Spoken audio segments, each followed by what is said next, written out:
Part 2.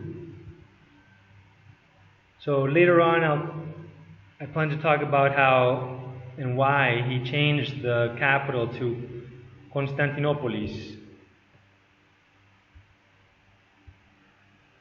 But first, if you haven't already seen my video, are the protocols of the learned elders of Zion fake? Because I cite them. Mainstream people will say, oh, they're fake because they say they're fake. Well, it's not so simple.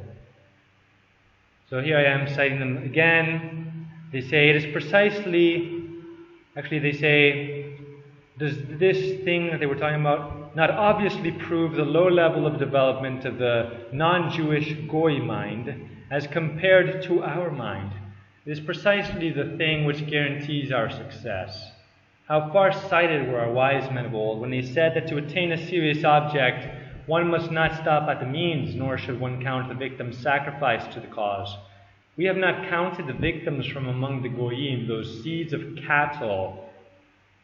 In the Talmud, they say that non-Jews are just animals in human form, created to serve the Jews. That's how they see us as. So when the Bible in Genesis says God made Adam, they believe that Adam was a Jew, and if you're not, if you're a non-Jew, that means you're not from Adam. You're actually an animal. So they count Adam as a Jew, and everyone from Adam is a Jew. Of course, Adam used the Hebrew language. That's the first language, apparently, because the names that he gave have meaning in Hebrew, not in other languages. And that would be one of the pieces of corroborative evidence that they would use for their assertion. Although we have sacrificed many of our own peoples, we have already given them in return a formerly undreamed of position on earth. The comparatively few victims from among our own people have saved our race from destruction. They are hiding their tracks by persecuting their own people. Oh, we didn't do that. After all, we're victims too. That's the gist, even though they did that to their own low ranks, some to a certain extent. When they say 6 million, I don't really believe that. It could have been more, probably less. Then gathered the chief priests and the Purushim, a council, and said, what do we? For this man doeth many miracles. If we let him thus alone, all men will believe on him. The Romans shall come and take away both our place and nation. And one of them, named Caiaphas, being the high priest that same year, said unto them, you know nothing at all, nor consider that it is expedient for us that one man should die for the people, and that the whole nation perish not. And this spake he not of himself, but being high priest that year, he prophesied that Yeshua should die for that nation, and not that nation only. Now Constantine had some anti-Jewish laws to cover the tracks, to hide the strings attached to his masters. And here are some of them. One was the Jewish tax, which he continued. So Jews had to pay tribute to a false god, Jupiter. And if they did that, then they didn't have to sacrifice to him because they already did. And they couldn't have Catholic slaves. And mixed marriages were prohibited, etc. So he or his people said that Judaism was an abominable sect. And he took land in Israel for Catholicism, or proto-Catholicism. The protocols continue. Have the goat by the horns. De facto, we have already destroyed all governments except our own. Although, de jure, there are still many left. At present, if any of the governments raises a protest against us, it is done only as a matter of form and at our desire and by our order, because their anti-Semitism is necessary to enable us to control our smaller brothers. I will not further explain this. In a letter of Constantine, he says that Jews are the murderers of our Lord, and we should have nothing in common with the perjury of the Jews. So he's hiding the strings attached to his masters. And the Jews, telling him to act against Jews, and to an extent, in reality, against Jews of low ranks, are hiding their tracks. So another thing he did was separated the date of Easter, Ishtar, pagan unholy day, from the Jewish Passover. He's like, let us have nothing in common with the detestable Jewish crowd, even though Jesus is a Jew. How stupid of him to say that. In 321, he legislated that Sunday should be the day of rest for all citizens, the day of the sun. Sun idolatry, obviously. Sol invictus, Helios, the Greek, and also the Roman god, the sun god, whatever. So this halo can refer to the rings of Saturn or the sun that they worshipped. And when you see Protestants using the cross, they always put the sun there because they're pagans, they're frauds. And I used to go to a Baptist church. I used to see this shit. See, in my series, Islam was invented by Jews where I explained how Jews had positions of power and influence, and they were the middlemen who got very rich. I don't envy them, because their riches have no worth in the afterlife. All I want is enough to survive. They wanted a counterbalance to their counterfeit Christianity, which this series is about. So I covered Islam, now I'm covering Roman Catholicism and its offshoots, including one that is kind of an offshoot, not exactly, the Ethiopian so-called Orthodox Church, and the Eastern ones, like the Assyrian. They're all Mary-worshipping cults of Satan. So I looked for, since I knew about how Jews had connections in Arabia that led to the rise of Islam, I looked into if there were Jews with positions of power during the time of Constantine and thereabout. And lo and behold, there were. However, in many cases, their Greek and Roman names obscure their identity. So there are a lot of Jews with power and influence in history whom we don't know about because they hid their identity, because they were Hellenized or Romanized.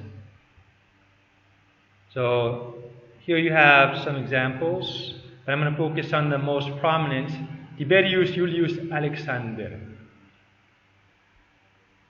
A really unique case, an upper-class Hellenized Jew from Alexandria, etc. So he was born into a rich Jewish family of that city. And he had legions, for crying out loud. That's how powerful this Jew was. And this was, at this time, Constantine was in the 300s. But the point is, in the Roman Empire, there were Jews with power and influence. So he was raised to the level of Praetorian prefect, which meant he was the emperor's chief aide or one of them. So Constantine did not have that office so highly elevated, but it was still obviously a high rank. And a Jew taking that was pretty significant. So he benefited from his family's connections, and he received the status of client king from Nero. Nero appointed Alexander the prefect of Egypt, and that was a prestigious equestrian social level status rank thing, you know what I mean. He was second only to Titus at the siege of Jerusalem. That's how influential this Jew was, first century. And his father, of course, was a Jew. He held the office of Alabarch, head of customs on the Arabian frontier, had business connections with Agrippa, grandson of Herod the Great, and with Antonia, mother of the Emperor Claudius. And Alabarch was a traditionally Jewish official in Alexandria during that time, in charge of taxes. Then another very influential Jew, Roman Jew, was the historian, also warrior, Josephus, Flavius Josephus. He at first fought the Roman Empire. Later, he was granted freedom by Vespasius, I guess. And he was an advisor and friend of Titus, serving as his translator. So, why New Rome? Why did Constantine move the capital to New Rome? Well, this is the official reason for it. According to Wikipedia, the mainstream nonsense reason for it. Rome was an unsatisfactory capital. It was too far from the frontiers. Well, that's a half-truth, as they say. It's a lie, because Rome is close to the northern frontiers where most barbarians were. Byzantium was also close to the north, but Rome was close to more barbarians, probably, especially the Germans. And it says that Rome offered an undesirable playground for disaffected politicians. Well, that doesn't mean anything, because so would the next capital be. Yet it had been the capital state for over 1,000 years. It seemed unthinkable to suggest to move it somewhere else. Yeah, there's no reason to. There's no good reason to. Unless his masters want to divide the empire, because divide and conquer. So let's see here. Also, they chose Byzantium because of access to the Danube, even though that's kind of to the north, and the Euphrates, even though that's pretty far away still. And he had rich stuff, a lot of wealth there. So what? Rome had a lot of wealth too. So this is just nonsense, this pretext for moving the capital. They don't even know. Mainstream historians don't even know. Later on, this happened in 395 AD. The split.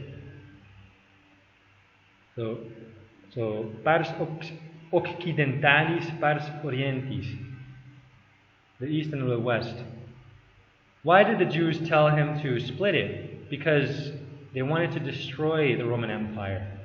And dividing it in half would help by having its forces diverted elsewhere and not investing so much in the West, focusing on the East. So yeah, the East would be strong until the Turks, and before then also. But the West, they wanted to dismantle it and help Islam rise later.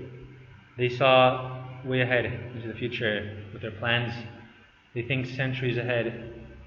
Jews opened the gates for barbarians, especially in the northwest, because Jews had positions of power and influence. Remember, many of their names were Greek or Roman, here especially Latin, here Greek. So they looked like others, and they're not easy to identify. Not to mention, most records don't survive. But many Jews with positions of power would invite barbarians in, let them in, etc., bribe, etc. They had the wealth and the means and the motive to do so. They wanted to destroy Rome because Rome destroyed Israel. Part 3 later, God willing.